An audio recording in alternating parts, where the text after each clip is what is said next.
presentes, en primeiro lugar, sinalar que presido esta sesión en virtude da resolución de alcaldía en funcións número 522/2025 do día 17 de setembro de 2025 na aplicación da doutrina da Xunta Electoral Central, que sinala que cando coincide na mesma persoa o cargo de alcalde en funcións e cabeza dunha lista electoral, debe presidir a sesión plenaria a persoa que ocupe a segunda tenencia de alcaldía.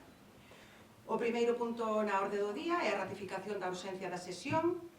Prégolle á secretaria que, por favor, proceda á lectura da proposta de acordo. De xeito ordinario, as sesións dos órganos colexiados deben ser convocadas cunha antelación mínima de 2 días hábiles entre a data da convocatoria e o día de celebración da sesión de que se trate. Non obstante, poderán celebrarse sesións co carácter de urxentes sen respetar esta antelación na convocatoria cando existan razóns debidamente motivadas de urxencia que así o aconsellen, requiríndose que o Pleno ratifique esa ausencia por maioría simple. As razóns que motivan a urxencia na convocatoria son as seguintes: a elección da nova alcaldía do Concello de Lousame. Unha vez presentada a renuncia ao cargo de alcaldesa por dona María Teresa Villaverde Pais, o Pleno Corporativo tomou coñecemento da mesma o día 16 de setembro, momento no que se fixo efectiva. Considérese necesario proceder á elección da persoa que ocupará a alcaldía no máis breve prazo posible e evitar distorsións no funcionamento ordinario do Concello. Por estes antecedentes, a alcaldía en funcións propón ao Pleno Corporativo que ratifica a ausencia da sesión extraordinaria urxente convocada para hoxe, 18 de setembro, ás 12 horas. Hai algunha intervención en relación á proposta de acordo? Non? Moi ben. Pois, entonces, sometemos o asunto a votación. Votos a favor? Moi ben, pois agora vamos co segundo punto da orde do día, que é a elección do novo alcalde do Concello de Lousame. Esta sesión plenaria é consecuencia da renuncia á condición de alcaldesa de dona María Teresa Villaverde Pais, que foi presentado o día 12 de setembro de 2025 e aceptada polo Pleno da Corporación o día 16 de setembro de 2025. Paso a palabra á señora secretaria que explicará o procedimento de elección. O artigo 198 da Lei Orgánica de Réxime Electoral Xeral establece que a vacante da alcaldía resólvese conforme o previsto no artigo 196, considerándose a estes efectos que encabeza a lista na que figuraba o alcalde o seguinte da mesma, salvo que renuncia a candidatura. O procedimento será o seguinte: poden ser candidatos todos os concelleiros e concelleiras que encabezaron as súas correspondentes listas nas eleccións locais celebradas o 28 de maio de 2023. No suposto da lista do Partido Popular, considérese que encabeza a lista o segundo da mesma, don Esteban Ares García. No suposto da lista do PSDG-PSOE, considérese que encabeza a lista o segundo da mesma, don Juan José Pregones, que renuncia ao cargo de concelleira da persoa que encabezou a candidatura dese partido. Se algunha das persoas candidatas obtén a maioría absoluta dos votos dos membros da corporación, será proclamada electa. Se ningunha das persoas candidatas obtén a dita maioría, será proclamado alcalde don Esteban Ares García, por ser a persoa que encabeza a lista que obtivo maior número de votos populares. Bueno, gracias, secretaria. De seguido vais a proceder á presentación das candidaturas, debendo manifestar sí ou non cada unha das posibles persoas candidatas. Don Esteban Ares García, polo Partido Popular. Sí. Don Juan José Pregoces, polo PSDG-PSOE. Sí.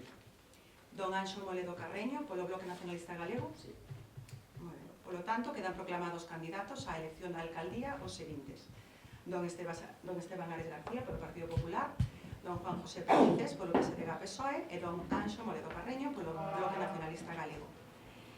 En canto ao xeito de realizar a votación, pode seguirse a votación ordinaria, a man alzada, votación nominal, é dicir, chamamento por orde alfabética, ou votación segreda, en urna. A regla xeral é a votación ordinaria, salvo que o Pleno acorde votación nominal ou segreda. Aplícase a votación ordinaria, a man alzada, ou alguén propón a votación segreda ou nominal? No, somos a man alzada. Moi ben.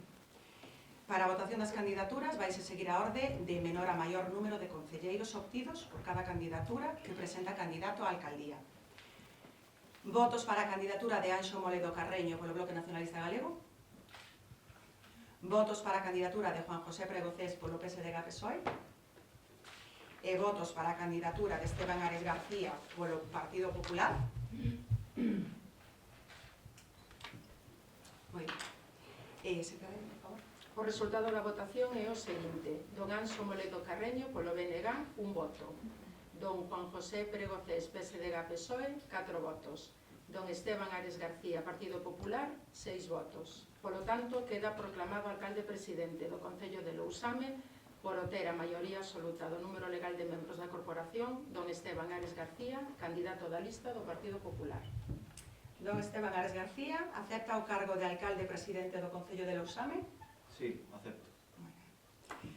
De conformidade co artigo 108 da LOREG, 40.2 do ROF, o alcalde debe tomar posesión ante o pleno da corporación, xurando ou prometendo o acatamento da Constitución.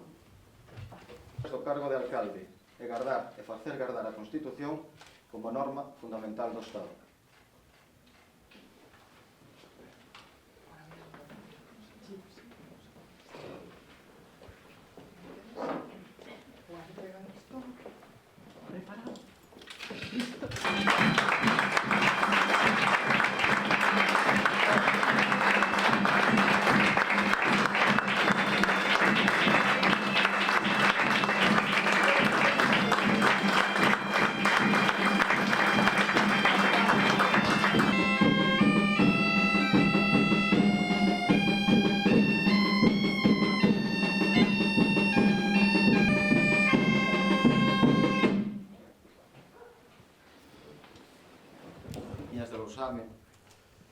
Permitime antes de nada agradecer os meus agradecementos máis persoais.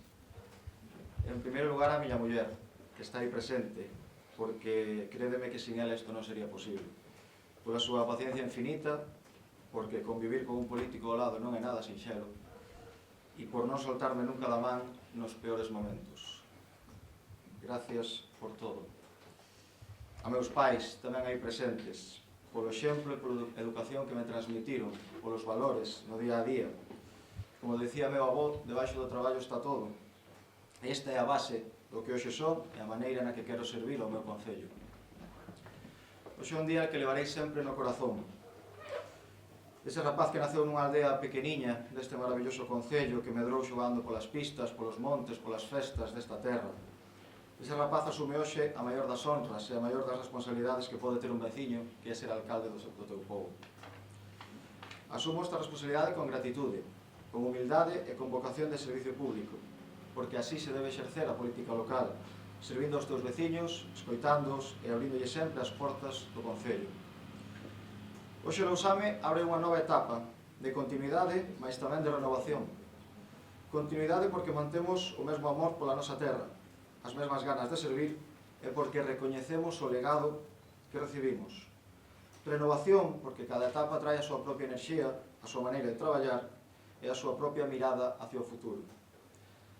Desde este momento, lle digo ao meu equipo que debemos combinar estas dúas ideas, respetar o camiño andado e ao mesmo tempo construir xuntos o que aínda está por vir. Traballaremos para que Lousame siga a ser un referente na comarca, en áreas tan importantes como cultura, como deporte, conciliación, servicios sociais, voluntariado e moitas máis. Traballaremos para que Lousame teña futuro e sexa un lugar mellor para vivir. E ao mesmo tempo, queremos que cada veciño e cada veciña sinta orgullo de pertencer a este concello. Ese sentimento non nace de compararnos con ninguén, senón de saber que Lousame é unha historia, unhas tradicións, é un xeito de entender a vida que merecen ser coidados e postos en valor. Debemos estar orgullosos de ser de Lousame e defender esta terra. Ese orgullo compartido é a mellor forza para mirar de cara ao futuro con confianza. Tendo man a oposición, para que dentro das nosas diferencias ideolóxicas traballemos de maneira constructiva polo futuro deste concello. Sempre cando as propostas sexan polo ben común dos veciños e deixemos as siglas partidistas a un lado, aquí terán vostedes unha persoa e un equipo co que dialogar. Agradecer tamén, como non, ao meu partido a confianza depositada en min, a presenza hoxe aquí de Diego Calvo, noso presidente provincial, e de Baristo, noso secretario provincial. É un respaldo que asumo con enorme responsabilidade. Sei que o Partido Popular sempre apostou por Lousame e me encargarei persoalmente xunto co meu equipo de que Lousame non vos falle. Non defraudarei esa confianza. Agradecer, como non, a Teresa, a alcaldesa saínte, a súa dedicación e entrega durante tantos anos. Un día recibísteme cos brazos abertos e me afiliastes a este partido, a esta familia. Hoxe entregasme o bastón de mando deste Concello. Gracias, Teresa. O teu traballo marcounos o camiño e deixanos un listón moi alto. O noso compromiso é claro, coidar e continuar ese traballo e ao mesmo tempo achegar a ilusión e a enerxía que require esta nova etapa, porque o obxectivo debe ser sempre mellorar aínda máis ese legado que recibimos. E non podo rematar sen agradecer, como non, aos meus compañeiros e concelleiras, José Antonio, Mariel, Ramón e Silvia. Grazas polo vosso apoio, pola confianza e por animarme a dar este paso. Anímomos desde este mismo momento a traballar con ilusión, sendo positivos e a deixarnos a pel polos nosos veciños e veciñas, porque Lousame e a súa xente o merecen. Compañeiros, fagamos un equipo forte que demostre que podemos superar o listón que nos deixaron, porque estou convencida de que somos capaces a logralo. Que as lousas que dan nome ao noso municipio nos sirvan de símbolo, firmes e sólidas, como debe ser o noso compromiso cos veciños de Lousame. Comeza unha nova etapa en Lousame. Fagámola xuntos, con ilusión, con traballo e coa confianza no futuro deste Concello. Moitísimas gracias e viva Lousame!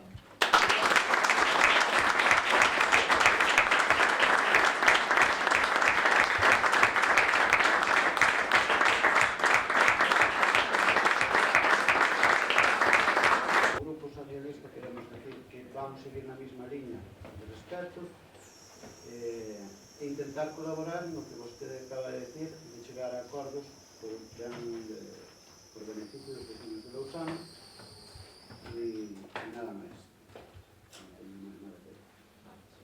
Señor Molero. Nada, darle a enhorabuena outra vez, como cando saíra de cando foi sido usted secretario do seu partido máis o presidente da comisión, e decir que nós vamos a facer unha oposición constructiva, esperemos que cambien as dinámicas tamén do pleno, que se traen as mocións da oposición, como se poden comentar con xeitos do seu equipo, e que non se queden guardadas no caixón. Temos retos bastante importantes daqui a final de ano, como é o campo de Cabanetán e máis a candidatura de Madas de Castro. Son dúas cousas que son importantísimas para este Concello e creo que entre todos temos que sacar adiante isas máis a planta de Serra, que é unha das cousas máis importantes e reto que ten este Concello. Pois moitas gracias polas súas palabras. Manteño o que dixen no discurso desa diálogo permanente que debe haber entre todas as forzas políticas polo ben deste Concello. E, sin máis, levantar a sesión de todo o corazón dándolle as gracias a todo o mundo que está aquí presente e outra xente que sei que non pudo vir. Gracias a todos e levantamos a sesión.